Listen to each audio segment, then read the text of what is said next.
और जिस वंशी ने भगवान की अधर सुधा का खूब पान किया वह भगवान की वंशी, जिसे स्कंद पुराणोक्त भागवत महात्म्य के अनुसार राधा कृष्ण का प्रेम ही कहा गया। स्कंद पुराणोक्त भागवत महात्म्य में लिखा है, स एव सा ससैवास्ति वंशी तत्प्रेम रूपिका। स एव सा, सह कृष्ण एव सा राधा, श्री कृष्ण ही राधा हैं और राधा ही कृष्ण हैं। स एव सा ससैवास्ति, और वंशी क्या है? बोले वंशी तत्प्रेम रूपिका। राधा और माधव दोनों का मूर्तिमंत प्रेम ही वंशी है। और कृष्णोपनिषद में लिखा है, उपनिषद में लिखा है कि भगवान की बंसी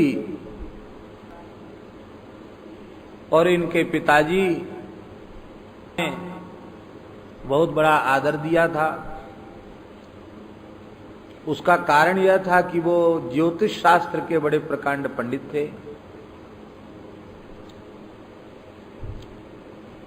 तो उनके पुत्र के रूप में इनके पिता का नाम पंडित श्री व्यास मिश्र था। पंडित श्री व्यास मिश्र, और उनकी गृहिणी का नाम था श्री तारा रानी। दोनों ही अनन्य कृष्ण भक्त थे, राधा कृष्ण के भक्त थे। वृंदावन में ब्रजभूमि में बड़ा अनुराग था और वैदिक कर्मकांड में अत्यंत श्रद्धा रखने वाले बड़े पवित्र ब्राह्मण। उनके संबंध में कहा जाता है कि बड़े अग्निहोत्री थे, बड़े सदाचारी ब्राह्मण थे। ब्रजभूमि के प्रति बड़ा अनुराग था।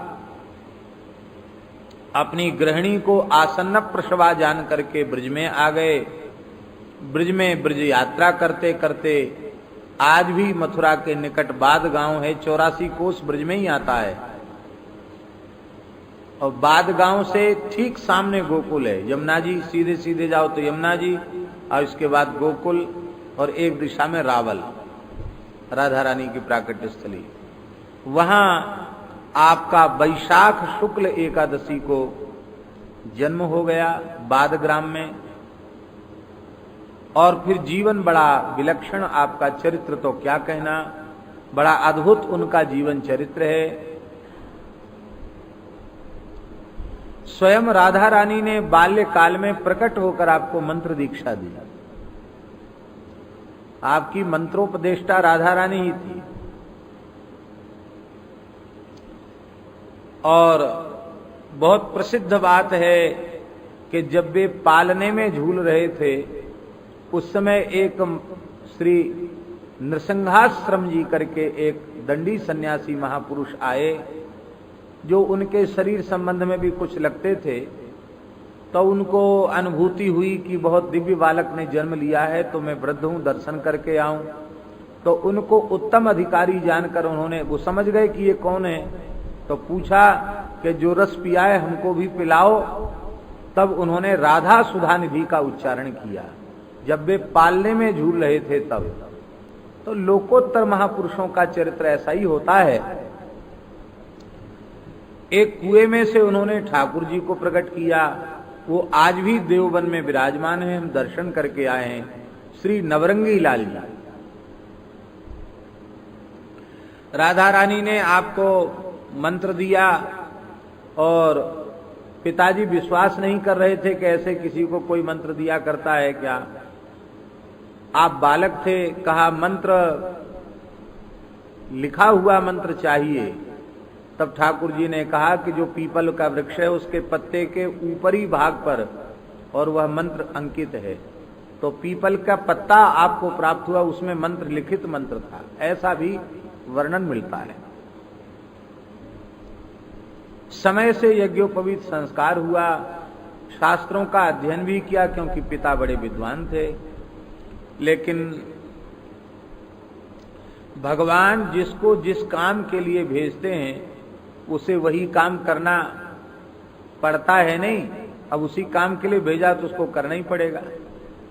यद्यपि आपका विवाह पिताजी जानते थे कि इनके भीतर प्रबल वैराग्य का योग, ज्योतिष के पंडित थे ना, वो जानते थे कि बहुत भारी वैराग्य इनके भीतर है, तो भाई एक ही पुत्र है तो जल्दी संसार में बांध दिया जाए, पंडित तो हो ही गया है, तो विवाह कर दिया। और विवाह के बाद पुत्र भी हो गए। बड़े पिता माता के आज्ञाकारी थे, तो पिता को माता को दुखी नहीं करना चाहते थे। 3 पुत्र हो गए उनके। लेकिन अब भगवत विकलता इतनी अधिक बढ़ गई कि पिता माता भी समझ गए कि अब इनको रोका जाएगा तो इनके प्राण निकल जाएंगे, ये निष्प्राण हो जाएंगे। तब आपको अनुमति मिल गई और युवावस्था में 20-22 वर्ष की आयु क्या होती है, सब कुछ त्याग करके आप चले तो चटथावल गांव में पहुंचे। और महाराज जी उस चटथावल गांव में जब पहुंचे तो वहां एक आत्मदेव ब्राह्मण निवास किया करते थे।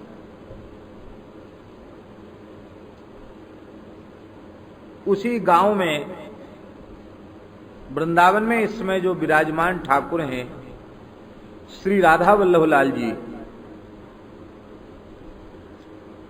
श्री राधा वल्लभ लाल जी इसी गांव में विराजते थे। और ये आत्मदेव नामक ब्राह्मण भगवान शिव के बड़े भक्त थे। उन्होंने भगवान शिव की उपासना की और ऐसी विलक्षण उपासना थी कि कलिकाल में उन्हें भगवान शिव का प्रत्यक्ष दर्शन हुआ। शंकर जी ने दर्शन दे करके कहा वरदान मांगो, तो थे तो बेचारे दरिद्र ब्राह्मण, सोचते थे कुछ भौतिक वस्तु मिले, भगवत प्रेम भी मिले। लेकिन शंकर जी का दर्शन करके इतने प्रेम विभोर हो गए कि उन्होंने कहा कि भगवान आप प्रसन्न होकर हमारे सामने प्रकट भये हैं, तो मैं आपसे क्या मांगू? आपको जो वस्तु प्राणों से अधिक प्रिय हो वह हमें प्रदान कर दे। ले। शंकर जी ने करे ब्राह्मण देवता, तुमने तो हमारा सर्वस्व ही हमसे मांग लिया, हमको तो प्राण प्रिय भगवान हैं। तो ये जो राधा वल्लभ लाल जी की प्रतिमा है ये भगवान शिव ने ही उनको प्रदान की। कहा ये श्वेत दीप में अब तक विराजते थे और मैं इनका पुजारी हूं, मैं इनकी पूजा करता हूं, ये मुझे प्राणों से अधिक प्रिय हैं। लेकिन अब आपने हमको प्राण प्रिय वस्तु मांग ली है तो हम आपको दे देते हैं। दे दिया। पंडित जी के संतान भी नहीं थी, 2 पुत्रियों का जन्म हुआ, पुत्र कोई नहीं था। आप प्रेम से राधा वल्लभ लाल जी की सेवा करने लगे। और राधा वल्लभ मंदिर में आज भी सेवा की पद्धति, एक प्राचीन संस्कृत की पुस्तक है और हमको उसकी पांडुलिपि का दर्शन कराया गया, जिसमें भगवान शंकर आत्मदेव को राधा वल्लभ जी की पूजा की पद्धति बता रहे हैं। और उसी पद्धति से आज भी भगवान की पूजा होती है। तो संस्कृत में संवाद है। तो उस गांव से होकर के हरिवंश जी जब निकले तो उनको भगवान का आकर्षण हुआ, गए दर्शन करने। अब जैसे ही भगवान का दर्शन हुआ तो भगवान की आंखें, नेत्र और इनके नेत्र, दोनों नेत्र मिल गए। 4 मिले 64 खिले वाली बात हो गई। और अब ऐसे आंख लड़ गई ठाकुर जी से कि आपकी दृष्टि ही वहां से हट नहीं रही थी। बड़े व्याकुल हो गए, बोले चले तो वृंदावन के लिए हैं, लेकिन भगवान ने हमको यहीं अटका लिया। अब इनके बिना तो मैं जी ही नहीं सकूंगा, इतने प्यारे भगवान हैं। साक्षात अनुभव उनको हो रहा था। अब ये ब्राह्मण मुझे देगा कैसे? ब्राह्मण से मांगे कि हम वृंदावन जा रहे हैं, साथ में ठाकुर जी दे दो, तो नहीं दे सकता। भगवान का दर्शन कर रहे थे, रात्रि को भगवान ने आदेश दिया आत्मदेव ब्राह्मण को, बोले देखो इन्हीं के लिए हम आए थे शंकर जी के माध्यम से, ये मेरी वंशी के स्वरूप हैं, अब मुझे इनको प्रदान कर दो। बोले महाराज मैं कैसे जीऊंगा, आपको दे दूंगा, और इन बेटियों का क्या होगा, मैं तो गरीब ब्राह्मण हूं, मेरी पुत्रियां भी सयानी हो रही, विवाह के योग्य हैं, मैं क्या करूंगा। तब भगवान बोले कि बेटियों का विवाह इनके साथ कर दो, युवावस्था तो थी इनकी, पुत्रियों का विवाह इनके साथ कर दो, और दहेज के रूप में मुझे दे दो, देना चाहिए तो दहेज के रूप में इनको दे दो। ये तो बड़े वैराग्यवान हैं, पर इन पुत्रियों से जो वंश होगा वो बड़ा पवित्र होगा और वह मेरी सेवा पूजा करेगा। तब आपने प्रस्ताव किया, आप बड़े चक्कर में पड़ गए कि विवाह तो पहले ही हो चुका, जैसे तैसे तो बंधन से मुक्त होके आए, और अभी विरक्त हुए भी नहीं, कोई चतुर्थाश्रम की दीक्षा ली नहीं, और अब ये बीच में चक्कर पड़ गया। पर भगवान ने स्वयं आपको आदेश दिया कि आप मेरी आज्ञा का पालन करें, आपको कोई बाधा नहीं पहुंचेगी विवाह से। तब आपने कन्याओं को स्वीकार कर लिया और दहेज में ठाकुर जी को स्वीकार कर लिया। ये राधा वल्लभ लाल जिनके आप दर्शन कर रहे हैं, ये इस वृंदावन के सबसे प्राचीन। अच्छा। और जो आप दर्शन कर रहे हैं यहाँ पे जो स्वरूप है युगल स्वरूप है, जुगल स्वरूप है। दोनों एक ही में, आधे में कृष्ण जी और आधे में राधा जी। ये दोनों का स्वरूप जैसे जल और तरंग। अच्छा। तो जल की डेफिनेशन अलग बनेगी और तरंग की अलग बनेगी, लेकिन एक दूसरे से दोनों अलग नहीं है। इसी तरह से हमारे राधा वल्लभ लाल दोनों एक हैं, लीला करने के लिए दो हो जाते हैं, नहीं तो एक है। श्री कृष्ण का ही प्रेम वो राधा जी के रूप में प्रकट किया उन्होंने उस चीज को, और उसको उन्होंने अब लीला करने के लिए एक से दो हो गए, नहीं तो एक ही है। अपना ही प्रेम विलसने के लिए दो हैं। तो एक्चुअल में जो है पुराना जो हम सुनते आ रहे हैं, आत्मदेव करके एक ब्राह्मण थे, वो शंकर जी के उपासक थे। अच्छा। उन्होंने शंकर जी की तपस्या करी और फिर शंकर जी से उन्होंने उनकी प्रिय वस्तु मांगी, अपने हृदय से प्रकट करके राधा वल्लभ लाल उनको दिए।